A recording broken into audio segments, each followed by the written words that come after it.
Gaano ba kahalaga sa ating mga security personnel ang 11 General Order? Kailangan ba itong memorize?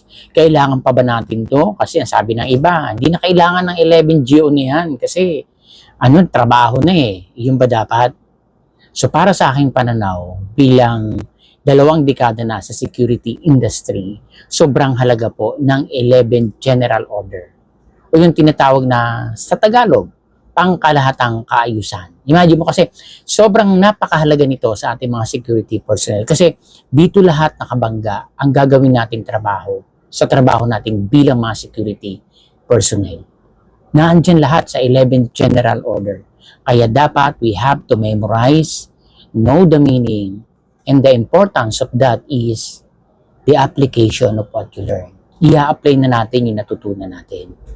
Madali lang. Sabi nga nila mahirap kasi iba yan pag tumagal na security industry, matagal ng gwardiya, hindi na memorize nila. Mali po yun. Dapat habang tayo tumatagal sa security bilang mga security personnel, higit dapat nating parang na lang natin yun eh. Parang araw-araw natin ginagawa yan, kaya nating memorize yan, kaya nating ipaliwanag, inyet ang iba. Kapag simula pa lang security, napaka-memorize nila. Marami ako na-interview ganyan. Kabisado talaga nila. Pero pag tumagal na, pinapabayaan na nila. Dapat hindi. Lagi nating balik-balikan. Lagi nating sariwain yung kahalagahan nitong 11 General Order na to. Dito kahigit nahuhusay, gagaling, para mapanatili mo maging maayos yung trabaho natin. Sabi nga, saan tayo magsisimula? Lalo sa mga security guard, from the basic. Yun, alamin natin. Ano ba itong 11 General Order na to? Alam niyo mga security personnel, mga ka-5-9, kapag memorize mo itong 11 General Order, alam mo yung meaning ng bawat isa. Pag in-apply mo na yan, sigurado, isa kang magiging mahusay na security guard. Magiging effective ka. Naandyan na lahat. Yung maximum tolerance mo, lalawak yan. Pagiging sa customer service at ano ang pananaw mo sa magiging trabaho mo. Paano mo ito pahalagahan? Paano mo ito ayusin? Kaya ngayon, General Order, pangkalahatang kaayusan. Hindi imagine mo, di ba, yung kaayusan, ano ba yung dapat iayos natin diyan? Siyempre, yung area of responsibility mo sa nasasakupan mong area. Ano yung mga dapat mong gawin yan? Naandun lahat yan sa 11 General Order. Hindi tayo maliligaw kapag alam natin yan. Memorize natin, siyempre, dapat. And then, alam mo yung meaning. Kasi iba memorize. Pag tinanong mo, hindi naman alam, paano natin i-apply?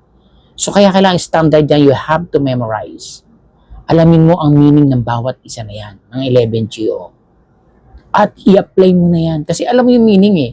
Kasi memorize mo siya, hindi mo alam ang meaning, paano mo kaya i-apply? Diba? Parang pagluluto yan eh. Alam mo yung mga sangkap, hindi mo naman alam kung ano uunahin mo sa pagluluto. Useless din.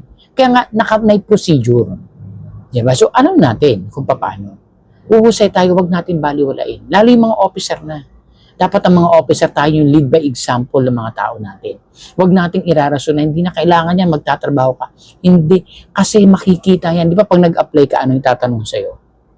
So, pagaling yung sarili. Kasi iba dyan, naghahanap agad. Minimum na sahod, magandang agency. Ang tanungin muna natin, akma ba ako sa pupuntahan ko? Marami dyan maragagaling eh. Kaya lang napapabayaan nila yung mag-review. Anong itatanong sa atin pag lumipat tayo ng ibang agency? Yung iba naman magagaling sa actual, kaya lang takot mag-apply. Bakit? Takot sa interview. Ang susi lang dyan, alamin nyo ang 11 General Order, Code of Ethics, Code of Conduct, yung mga basic about security yan ang itatanong nila. At pag nandun na kayo sa trabaho ninyo, yun yung magiging procedure ninyo para gawin nyo kung ano yung tama ninyong gawin sa trabaho ninyo. Hindi nyo man alam, balikan mo ang 11 yun. Hindi ko alam paano kaya to. Number 9. To hold the superior officer in any case not covered by instruction. Naka-duty ka, marami nagkukwentuhan dyan, sinasama ka nila, hindi dapat kasi nasa GO number 8 sabi niya. To talk to no one except in line of duty. So, malakita mo, andun na lahat. Kumbaga, yun yung pinaka-guidance mo. Kumbaga, ito yung pinaka-Bible natin bilang mga security sa trabaho natin. So, susunod natin vlog, iisa-isahin natin yung meaning ng 11 General Order na yan. 1, 2, 3, 4 hanggang 11. Ihimay-himay natin gaano ba kahalaga yan. Ano yung ibig sabihin niya. So ito muna natin na to. Ibig sabihin, gaano kahalaga ang 11 General Order. Dapat unahin muna natin yon para pag nalaman natin, ito palang halaga ng 11 GO. Aaralin mo na siya ngayon. 11 lang yan. Yung iba dyan, 12 years na in service, hindi memorize ang 11 GO. Sabi ko nga, isang taon, isang 11 Joy memorize mo, alam mo yung meaning. Imagine mo, 12 years ka na. May isang taong kang sumobra, hindi mo pa memorize. Diba? Dapat alamin po natin, huwag nating hahayaan. Diyan kayo husay, diyan kayo gagaling. Para manatili kayo sa trabaho. At yung promotion, maging officer ka, at least kayang-kaya mo na. So, sa susunod po ang itatopic natin, bawat isa, ano yung meaning at halaga ng bawat 11 general order.